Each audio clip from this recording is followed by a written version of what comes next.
రోమీలకు రాసిన పత్రిక 3వ అధ్యాయము. రోమీలకు రాసిన పత్రిక 3వ అధ్యాయము 23-24 వచనాలు.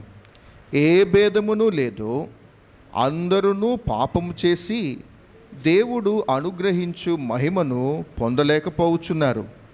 కాబట్టి నమ్మువారు ఆయన కృపచేతనే క్రీస్తు యేసునందలి విమోచనము ద్వారా ఉచితముగా నీతిమంతులని తీర్చబడుచున్నారు. ఇక్కడ 3 ప్రాముఖ్యమైన మాటలు మనం గమనించాలి ఈ 2 వచనాలలో. ఒకటి, అందరూ పాపము చేసి అన్న మాట ఉంటుంది. అందరూ పాపం చేసి దేవుడు అనుగ్రహించు మహిమను మనం పొందలేకపోతున్నాం. ఇది మొదటిది. రెండవది ఏమిటి అనంటే, క్రీస్తు యేసునందలి విమోచనము ద్వారా అన్న మాట ఉంటుంది. రెండవ మాట ఏమిటి అనంటే విమోచన. మూడవ మాట ఏమిటి అనంటే నీతిమంతులని తీర్చబడుచు ఉన్నారు. ఈ 3 మాటలను బట్టి మనం చక్కగా మన దేవుని బట్టి మనం ఆరాధన చేయొచ్చు. మనము పాపులంగా ఉన్నప్పుడు దేవుడు ఏం చేశాడు అనంటే మనలందరినీ ఆయన విమోచించాడు. విమోచించడాన్ని బట్టి మనం ఎలా మార్చబడ్డాము అనంటే మనము నీతిమంతులుగా మార్చబడ్డాం. అరే, నేను చాలాసార్లు చెప్పాను, రేపర్స్ లోనకు తేవద్దని, శబ్దం చెయ్యొద్దు.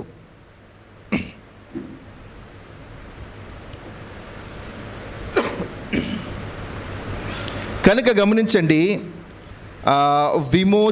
విమోచన అన్న మాటను మనం జ్ఞాపకం చేసుకుందాం. మన ప్రభువును మనం ఎలా ఆరాధన చేయాలి అనంటే ఆయన మన విమోచకుడు అని మనం అర్థం చేసుకొని మన దేవుని బట్టి మనం ఆరాధన చేద్దాం. ఏమైనా ఆరాధన చేయాలి ఇవాళ? మన దేవుడు ఎవరు? మన విమోచకుడు. అందరము పాపము చేసి దేవుడు అనుగ్రహించు మహిమను మనం పొందలేని పరిస్థితులలో ఇక్కడ రాయబడిన మాట ఏమిటి అనంటే మనం ఎలా నీతిమంతులంగా మార్చబడ్డాము అనంటే ఇక్కడ 2 మాటలు ఉన్నాయి. ఆయన కృపచేతనే. రెండవది, క్రీస్తు యేసునందలి విమోచనము ద్వారా. ఆయన కృపచేత మనం నీతిమంతులమయ్యాం. రెండవది, ఆయన మనలందరినీ విమోచించడం ద్వారా మనము నీతిమంతులంగా మార్చబడ్డాం. ఇంతకు విమోచన అంటే ఏమిటి? విమోచన అంటే ఏమిటి? మనం ఎక్కువగా ప్రార్థన చేస్తూ ఉంటాం కదా, మమ్మల్ని విమోచించినందుకు వందనాలు ప్రభువా అనుకుంటూ మనం ఆరాధన చేస్తూ ఉంటాం. నా విమోచకుడు సజీవుడు అనుకుంటూ మనం ఆరాధన చేస్తూ ఉంటాం. ఇంతకు విమోచన అంటే ఏమిటి? ఇది మనకు ఖచ్చితంగా అర్థం కావాలి. విమోచన కార్యము అని అర్థమైతే రక్షించబడిన ఏ వ్యక్తి అయినా ప్రభువును ఆరాధించకుండా ఉండలేడు. మీరు ఈ విమోచన, రిడెంప్షన్ అనేది అన్ని చోట్ల దీన్ని మనం వాడుతూ ఉంటాం. కాకపోతే ఇండైరెక్ట్గా మనం మాట్లాడుతూ ఉంటాం. మనం గమనిస్తూ ఉంటుంటే ప్రపంచవ్యాప్తంగా మూవీస్లలో కానీ, లిటరేచర్లో కానీ, అంటే సినిమాలలో కానీ, లేకపోతే పత్రికలలో కానీ, కథల పుస్తకాలలో కానీ, ఎందులో అయినా కామన్గా నడిచే థీమ్ ఏమిటి అని అంటే విమోచన. అర్థమైందా మీకు? విమోచన అను మాటకు అర్థం ఏమిటి అని అంటే విడిపించబడటము. విమోచన అను మాటకు అర్థం ఏమిటి అని అంటే విడుదల. దేవుడు ఏం చేశాడు అనంటే మనల్ని పాపములో నుండి విడిపించి మనలందరినీ నీతిమంతులుగా తీర్చినందుకు మన దేవుని బట్టి మనము ఆరాధన అనేది చేయాలి. మనం మూవీస్లలో మనం చూస్తూ ఉంటాం, లేకపోతే కథల పుస్తకాలలో మనం చూస్తూ ఉంటాం. ఏమిటి అనంటే మొదటంతా ఒక ట్రాజడీతో స్టార్ట్ అవుతూ ఉంటుంది కదా, ఒక ప్రాబ్లంతో స్టార్ట్ అవుతూ ఉంటుంది. ఒక కుటుంబము, లేకపోతే ఒక వ్యక్తి, లేకపోతే ఏదో సంస్థ, అవన్నీ ఎలాగుంటాయి అంటే ఒక ప్రాబ్లం, ఒక సమస్యతో వాళ్ళు ప్రారంభిస్తారు.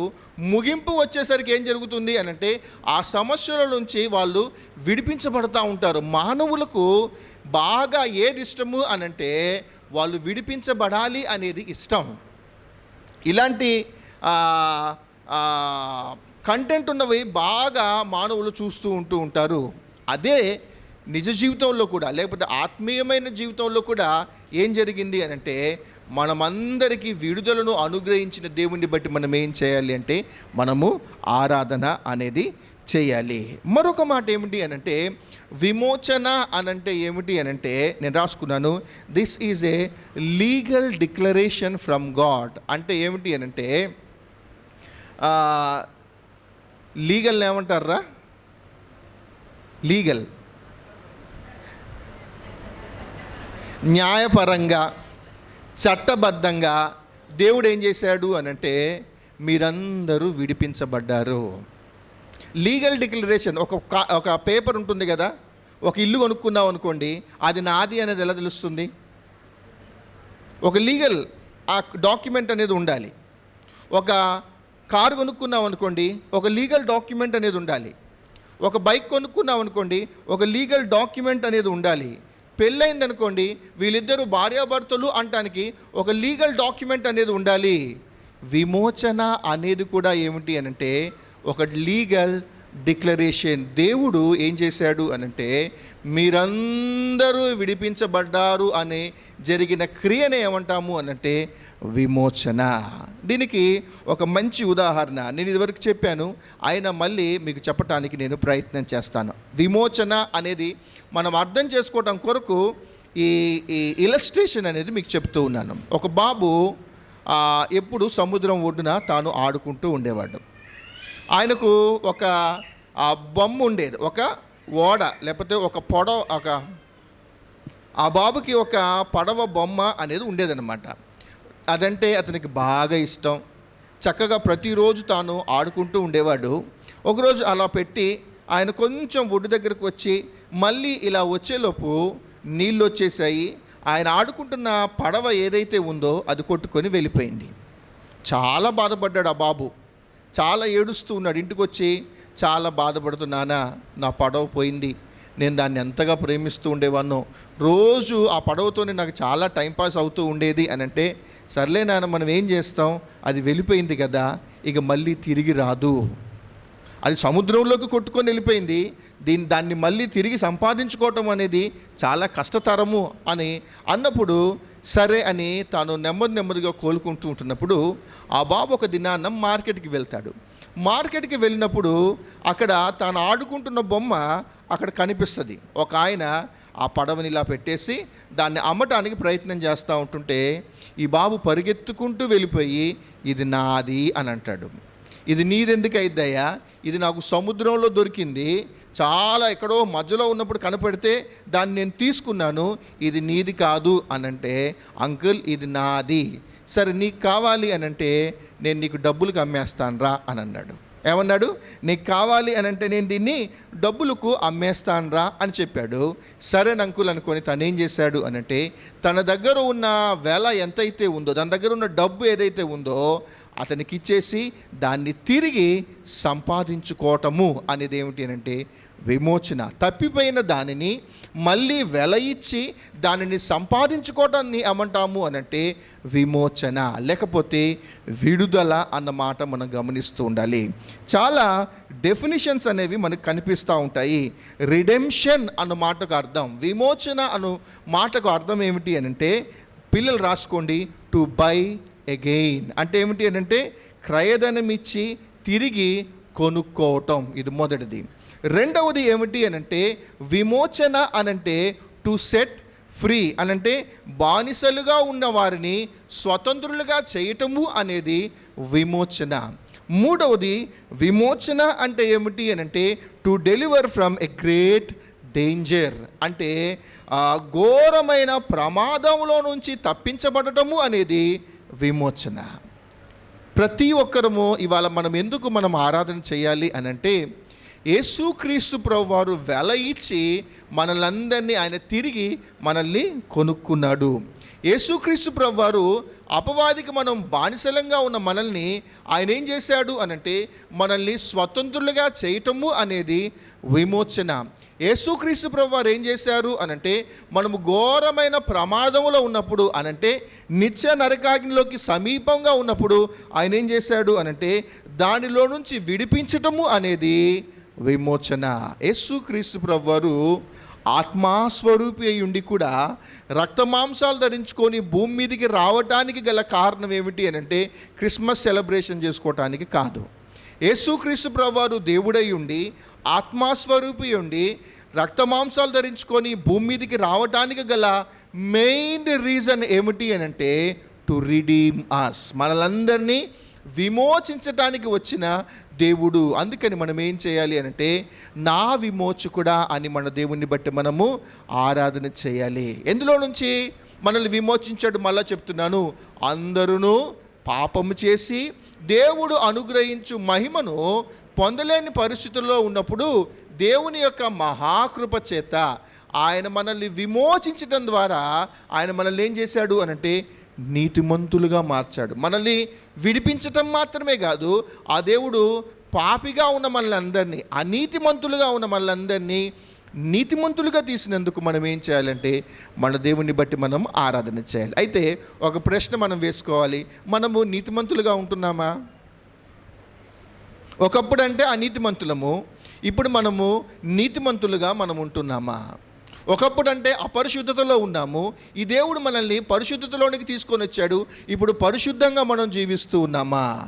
గమనించండి, రక్షించబడిన వ్యక్తి ప్రతి ఒక్కరూ ఈ నూతన జీవితాన్ని, పాత జీవితాన్ని పక్కన పెట్టేసి ఈ నూతన జీవితాన్ని మనం అనుభవిస్తూ ఉన్నాము అనంటే, నీతిమంతులుగా మనం జీవించగలుగుతూ ఉన్నాము అనంటే అది దేవుని యొక్క మహాకృప, అది దేవుడు చేసిన విమోచన కార్యమని మనం ఏం చేయాలి అనంటే మన దేవుని బట్టి మనము ఆరాధన చేయాలి. So redemption, the meaning of redemption is, ఒకటి టు బై బ్యాక్, రెండవది టు సెట్ ఫ్రీ, మూడవది టు డెలివర్ ఫ్రమ్ డేంజర్. ఓకేనా? అయితే లేఖనం ఏం చెబుతుంది విమోచన గురించి? లేఖనం చెబుతున్న మాట చూడండి, మార్కు సువార్త 10వ అధ్యాయము, లేకపోతే ఇది చూడండి, కొలస్సీలకు రాసిన పత్రిక, క్షమించండి, కొలస్సీలకు రాసిన పత్రిక 1వ అధ్యాయము 14వ వచనం చూడండి. ఆ కుమారుని యందు మనకు విమోచనము అనగా పాప క్షమాపణ కలుగుచున్నది. పాప క్షమాపణ కలుగుచు ఉన్నది. ఆ కుమారుని యందు విమోచనయు అనగా మనకు పాప క్షమాపణ కలుగుచు ఉన్నది. ఇక్కడ మీరు గమనించారా? విమోచన యొక్క డెఫినిషన్, అర్థము అనేది ఇక్కడ రాయబడి ఉంది. విమోచనము అనగా పాప క్షమాపణ మనకు కలుగుచు ఉన్నది. విమోచనము అంటే ఏంటి? ఇప్పుడు విమోచన అంటే ఏమిటి అనంటే పాప క్షమాపణ. ఆయన మనల్ని కొనుక్కోవటం మాత్రమే కాదు, ఆయన మనల్ని స్వతంత్రులుగా చేయటం మాత్రమే కాదు, ఆయన మనల్ని ప్రమాదాల నుంచి మనల్ని తప్పించటం మాత్రమే కాదు, ఇంకా మనం ఎందుకు మన దేవుని బట్టి మనం ఆరాధన చేయాలి అనంటే మన పాపాలన్నిటినీ ఆయన క్షమించినందుకు మన దేవుణ్ణి బట్టి మనము ఆరాధన అనేది చేయాలి. మార్కు సువార్త 10వ అధ్యాయం, మార్కు సువార్త 10వ అధ్యాయము 45వ వచనం చూడండి దయచేసి. మనుష్య కుమారుడు పరిచారము చేయించుకొనుటకు రాలేదు గాని పరిచారము చేయుటకును అనేకులకు ప్రతిగా విమోచన క్రయధనముగా తన ప్రాణము ఇచ్చుటకును వచ్చిన విమోచనకు క్రయధనముగా తన ప్రాణమును అర్పించుటకు వచ్చెను. యేసు ప్రభువు ఇప్పుడు భూమి మీదకి ఎందుకు వచ్చాడు అనంటే పరిచారం చేయటానికి వచ్చాడు. అంత మాత్రమే కాదు, యేసుక్రీస్తు ప్రభువారు భూమి మీదకి ఎందుకు వచ్చాడు అనంటే అందరినీ పాపములో నుండి విడిపించడానికి, విమోచించడానికి వచ్చినందుకు మన దేవుని బట్టి మనం ఏం చేయాలంటే ఆరాధన అనేది చేయాలి. నేను చెప్పింది అర్థమైందా? విమోచన అన్న పదం మీకు ఇప్పుడు అర్థమవుతుందా? క్లియర్గా ఉందా? ఏంటి అంటే మళ్ళీ చెప్తున్నాను, తిరిగి ఆయన మనల్ని కొనుక్కున్నాడు. తప్పిపోయాం, తిరిగి ఆయన మనల్ని సంపాదించుకున్నాడు. తిరిగి మనకు స్వతంత్రము అనేది అనుగ్రహించాడు. ప్రమాదంలో నుంచి మనల్ని తప్పించాడు.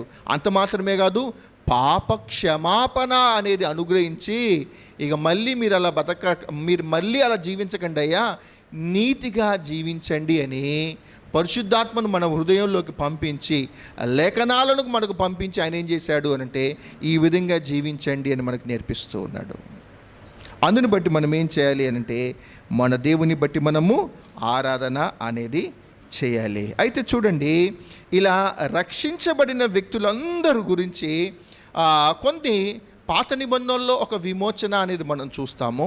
అలాగే నూతన నిబంధనలో కూడా ఒక విమోచన అనేది చూస్తాం. అంటే విమోచన అనేది రెండు భాగాలుగా మనకు కనిపిస్తూ ఉంటుంది. పాత నిబంధనలో ఈ విమోచన అనేది ఎలా కనిపిస్తుంది అని అంటే భౌతికంగా మనకు కనిపిస్తూ ఉంటుంది.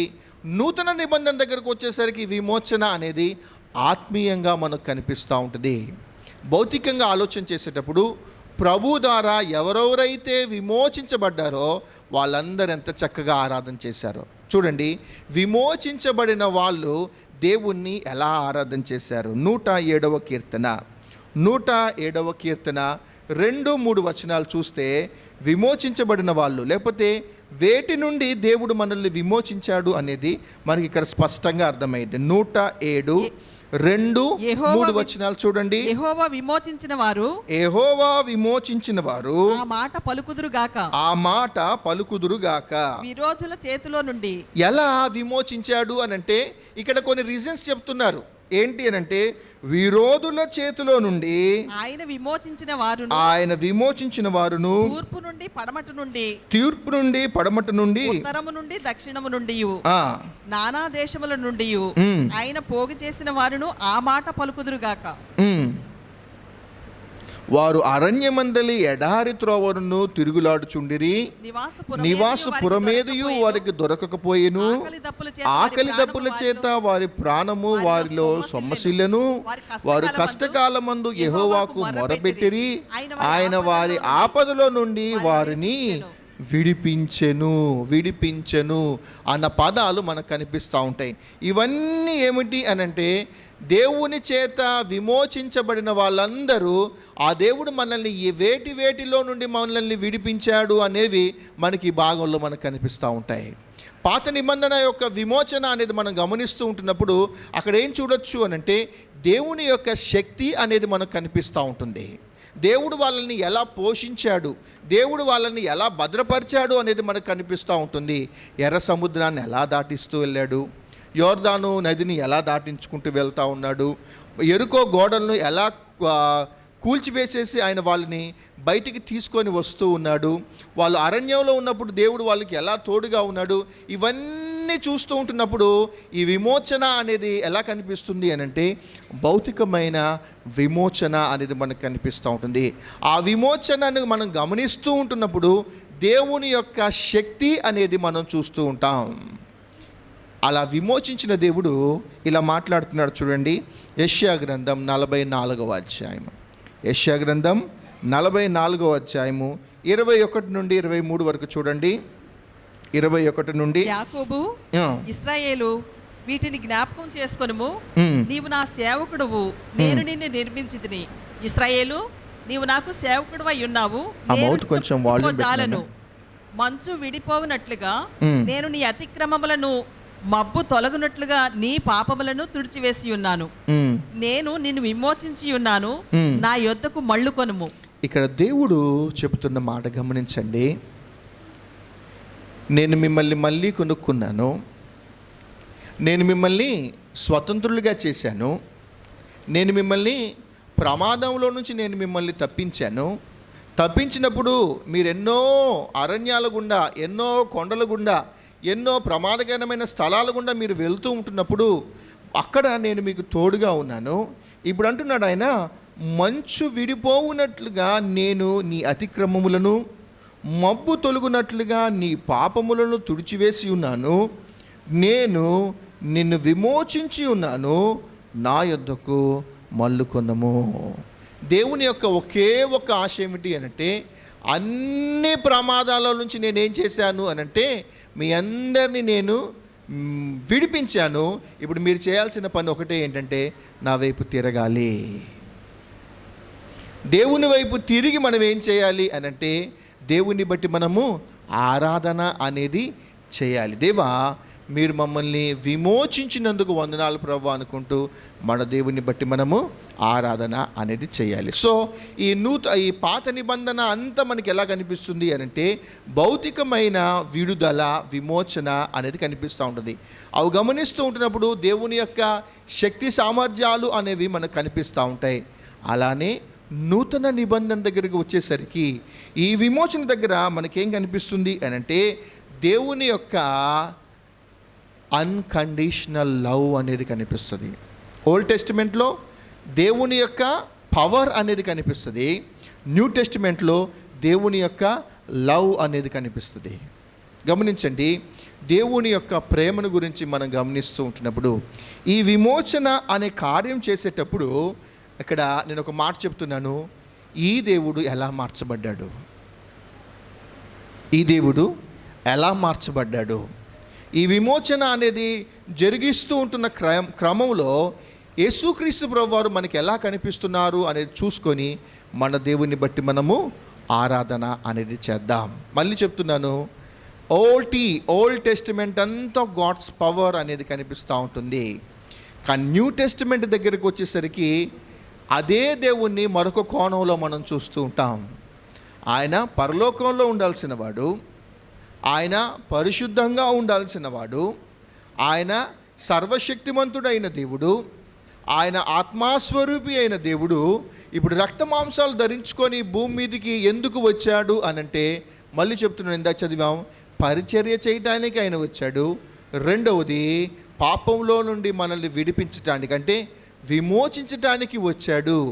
ఈ విడుదల అనే కార్యం చేస్తూ ఉంటున్నప్పుడు యేసుక్రీస్తు ప్రభు ఎలాగున్నాడు చూడండి. మొట్టమొదటిది గలతీలకు రాసిన పత్రిక 3వ అధ్యాయము, గలతీలకు రాసిన పత్రిక 3వ అధ్యాయము 13-14 వచనాలు చూడండి దయచేసి. గలతీలకు రాసిన పత్రిక 3వ అధ్యాయము 13-14 వచనాలు.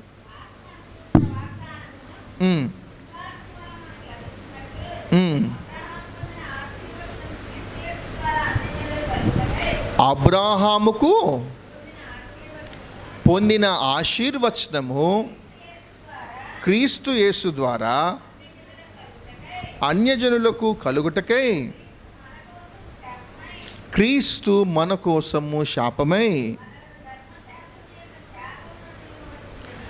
ఓకే, చాలండి. మళ్ళీ చెప్తున్నాను, ఆత్మాస్వరూపి అయిన దేవుడు రక్త మాంసాలు ధరించుకొని భూమి మీదకి వచ్చినప్పుడు ఆయన ఒకటే ఆలోచన చేశాడు. పాత నిబంధనలో అబ్రాహాముకి ఇచ్చిన వాగ్దానాన్ని బట్టి ఆ ప్రజలందరినీ దేవుడు ఏం చేశాడు అనంటే ప్రమాదాల నుంచి తప్పిస్తూ దేవుడు వాళ్లకు విమోచనను అనుగ్రహించాడు. కానీ నూతన నిబంధన దగ్గరికి వచ్చేసరికి ఏం జరిగింది అనంటే అబ్రాహాముకు ఎలాంటి ఆశీర్వాదాలు దేవుడు అనుగ్రహించాడో అవే ఆశీర్వాదాలు దేవుడు అన్యజనులైన మనకు అనుగ్రహించటం కొరకు ఆయన ఏం చేశాడు అనంటే ఇక్కడ రాయబడిన మాట, శాపగ్రాహిగా మార్చబడెను. మనకు విమోచన అనేది అందించటం కొరకు ఇలా ఆరాధన చేయాలి. మీరు ఖచ్చితంగా రాసుకోండి, చక్కగా రాసుకోండి. దేవా, నాకు మీరు విమోచన అనేది అనుగ్రహించటం కొరకు మీరు నా కొరకు శాపగ్రాహిగా మార్చబడ్డారా?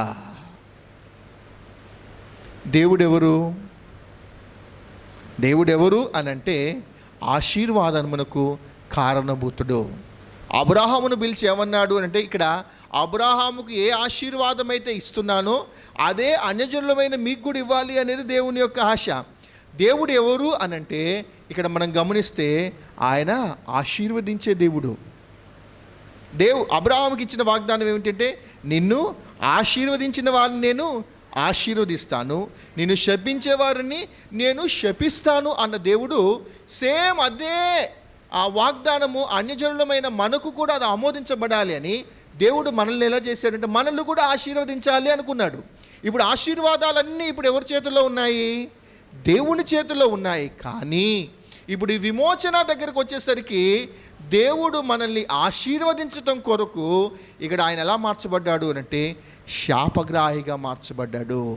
యేసుక్రీస్తు ప్రభువారు శాపగ్రాహిగా మార్చబడి ఆయన మనకు విమోచన అనుగ్రహించినందుకు మనం ఏం చేయాలి అని అంటే మన దేవుని బట్టి మనము ఆరాధన అనేది చేయాలి. ఇది ఒకటి. రెండవది చూడండి, ఇంకా ఎలా మార్చబడ్డాడు అనంటే 1 పేతురు పత్రిక 1వ అధ్యాయము 19వ వచనం. 1 పేతురు పత్రిక 1వ అధ్యాయం 19వ వచనం చూడండి. అమూల్యమైన రక్తం చేత, అమూల్యమైన రక్తం చేత అనగా నిర్దోషమును నిష్కళంకమునగు గొర్రెపిల్ల వంటి క్రీస్తు రక్తము చేత విమోచింపబడితిరని మీరెరుగుదురు కదా. ఒకటి, ఆయన రక్త మాంసాలు ధరించుకొని వచ్చి ఆయన శాపగ్రాహిగా మార్చబడి ఆయన మనల్ని విమోచించడం మాత్రమే కాదు, ఆయన సిలువకు ఎక్కిన తర్వాత ఆయన గురించి రాయబడిన మాట, ఆయన ఎలాంటి వ్యక్తి అనేది ఇక్కడ చెల్లబడుతూ ఉంటుంది. ఏమంటున్నాడంటే అమూల్యమైన రక్తము చేత. రెండవది, నిర్దోషుడు ఆయన, నిష్కలంకమునగు గొర్రెపిల్ల వంటి క్రీస్తు రక్తము చేత మీరు విమోచింపబడి ఉన్నారు. రెండవది, ఆయన మన కొరకు రక్తము అనేది చిందించవలసి వచ్చింది. రండి, తన అమూల్యమైన రక్తము అనేది చిందించి మనకిచ్చిన విమోచనను బట్టి మన దేవుని బట్టి మనము ఆరాధన అనేది చేయాలి. కొత్త పిల్లలకు అర్థమవుతుందమ్మా? అరే జ్యోతి, నీకు అర్థమవుతుందా? విమోచన అంటే నేను ఎప్పుడు వినలేదన్నా, పెళ్ళైన తర్వాత వింటున్నా అంటున్నావా? విమోచన అంటే అర్థమైంది కదా నీకు, విడుదల. ఇప్పుడు యేసుక్రీస్తు ప్రభువారు మనల్ని ఎలా విడిపించాడు? ఒకటి, ఆయన శాపగ్రాహియే మనల్ని విడిపించాడు. రెండవది, యేసుక్రీస్తు ప్రభువారు మనల్ని ఎలా విడిపించాడు అనంటే ఆయన శిలువలో ప్రాణం పెడుతూ తన అమూల్యమైన రక్తాన్ని చిందించటం ద్వారా, ఆ రక్తానికి ఉన్న పేర్లు, అది నిర్దోషమైన రక్తము, అది నిష్కలంకమైన రక్తం. అందులో మచ్చ, డాగు, ముడత, పాప సంబంధమైనది ఏది కనపడదు. పరిశుద్ధమైన ఒక నీతిమంతుని రక్తము. కానీ ఎలా మార్చబడింది అనంటే శాపగ్రాహిగా మార్చబడింది. ఆయన మన కొరకు అలాగా మార్చబడి ఆయన మనకిచ్చిన విమోచనను బట్టి మన దేవుని బట్టి మనము ఆరాధన అనేది మనం చేయాలి. గడిచిన వారంలో మీకు ఒకసారి చెప్పాను, ఎందుకు యేసుక్రీస్తు ప్రభువారు తన రక్తాన్ని చిందించవలసి వచ్చింది అనంటే, జ్ఞాపకం చేసుకోండి, కోడె యొక్క రక్తం వలన, ఒక గొర్రెను వధించటం వల్ల కానీ, ఒక పక్షిని వధించటం వల్ల కానీ మానవుని యొక్క పాపము అనేది పోలేదు. పక్షిని వధించటం, లేకపోతే ఒక జంతువును వధిస్తూ అదొక ఆచారంగా మారిపోతూ ఉంటున్నప్పుడు పక్షులు చనిపోతూ ఉన్నాయి, జంతువులు చనిపోతూనే ఉన్నాయి, మానవుడు అలా పాపం చేసుకుంటూ వెళ్ళిపోతూ ఉన్నాడు. ఆ పాపము అనేది తుడిచివేయబడకుండా వెళ్ళిపోతూ ఉంటుంది. ఎప్పుడైతే వాటిని ఆ రక్తము అనేది చిందిస్తూ ఉన్నారు, ఏం జరుగుతుంది అని అంటే ఈ పాపము అనేది కనపడకుండా ఇలా ఒక కవర్ అనేది పడుతుందే కానీ ఈ పాపము, మానవుని యొక్క పాపము అనేది సంపూర్తిగా తుడిచివేయబడలేదు. కానీ యేసుక్రీస్తు ప్రభువారే ఒక్కమారే సిలువలో తాను ప్రాణం పెట్టడం ద్వారా ఏం జరిగింది అనంటే మానవుని యొక్క పాపమంతా తుడిచివేయబడింది. పాత నిబంధన పద్ధతిలో పాపము అనేది ఎలా పోయింది అనంటే అది కేవలం ఒక కవర్ అనేది ఇలా అడ్డు పెట్టారంతే. పాపం పోయింది అనుకున్నారు కానీ పాపం పోలేదు. కానీ యేసుక్రీస్తు ప్రభువారు ఎప్పుడైతే తన అమూల్యమైన రక్తము అనేది చిందించడం ద్వారా ఏం జరిగింది అనంటే ఈ కవర్ని పక్కన పెట్టేసి, ఊరే ఎన్ని రోజులని దీన్ని అడ్డం పెట్టేసి మీరు పాపాన్ని కవర్ చేసుకుంటూ ఉంటారా? మానవుని యొక్క పాపము అనేది సంపూర్ణంగా పోవాలి అనంటే ఈ నీతిమంతుడైన దేవుడు, ఈ నిర్దోషమైన నిష్కలంకమైన ఈ అమూల్యమైన రక్తము ప్రభువు చిందించడం ద్వారా మనమందరము విమోచించబడ్డాము. ఇది రెండవది. చివరిది చూడండి, హెబ్రీలకు రాసిన పత్రిక 9వ అధ్యాయము 15వ వచనం. హెబ్రీలకు రాసిన పత్రిక 9వ అధ్యాయము 15వ వచనం చూడండి. ఈ హేతువు చేత మొదటి నిబంధన కాలములో జరిగిన అపరాధములను బట్టి విమోచనము కలుగుటకై ఆయన మరణము పొందినందున పిలువబడిన వారు నిత్యమైన స్వాస్యమునకు గూర్చిన వాగ్దానమును పొందు నిమిత్తము. చాలండి. మూడవది, దీని తీవ్రత పెరుగుతూ ఉంటుంది. పరలోకపు యొక్క వైభవాన్నంతటినీ వదిలిపెట్టుకొని ఆత్మస్వరూపుగా ఉండాల్సిన ఆయన రక్తమాంసాలు ధరించుకున్నాడు. రెండవది, రక్తమాంసాలు ధరించుకొని నీతిమంతుడిగా ఉండాల్సిన ఆయన శాపగ్రాహిగా మార్చబడ్డాడు. శాపగ్రాహిగా మార్చబడటం మాత్రమే కాదు, తన అమూల్యమైన రక్తాన్ని చిందించాడు. చిందించటం మాత్రమే కాదు, ఇక్కడ రాయబడిన మాట, విమోచనము కలుగుటకే ఆయన మరణము పొందెను. ఆయన మన కొరకు చనిపోయినందుకు, ప్రాణం పెట్టినంతగా దేవుడు మనల్ని ప్రేమించినందుకు మనం ఏం చేయాలి అనంటే, మన దేవుణ్ణి బట్టి మనము ఆరాధన అనేది చేయాలి. ఈయన మరణించాడు, అయితే ఈయన శక్తి అనేది తగ్గలేదు. రక్తం చిందించినప్పటికీ కూడా, ఆయన శిలువలో ప్రాణం పెట్టినప్పటికీ కూడా ఈయన శక్తి అనేది సన్నగిల్లలేదు. ఆయన 3వ దినాన తిరిగి లేచాడు. ఆయన పునరుద్ధానుడు అవటం వల్ల కూడా మనకు విమోచన అనేది దక్కింది. కనుక ఈ విమోచనాన్ని మనం ఎలా అర్థం చేసుకోవాలి అనంటే, without redemption there is no reconnection with the God. అంటే విమోచన అనేది లేకపోతే మళ్ళీ తిరిగి దేవునితో సహవాసం చేయటము అనేది ఒక మానవునికి సాధ్యమయ్యే పని కాదు. కనుక ఆయన చేసిన ఈ విమోచన కార్యాన్ని బట్టి, ఆయన చేసిన ఈ విమోచన కార్యం ద్వారా తిరిగి దేవునితో యుగయుగాలు ఉండే అద్భుతమైన అవకాశాన్ని దేవుడు మనకు అనుగ్రహించినందుకు మనం ఏం చేయాలి అనంటే, మన దేవుని బట్టి మనము ఆరాధన అనేది చేయాలి. దేవా, నీవు నాకు విమోక్షకుడిగా ఉన్నందుకు నీకు వందనాలు ప్రభువా అనుకుంటూ మన దేవుని బట్టి ఈ ఉదయకాల సమయంలో మనం ఆరాధన చేద్దాం. దయచేసి కళ్ళు మూసుకోండి, ఆరాధన చేసుకుందాం.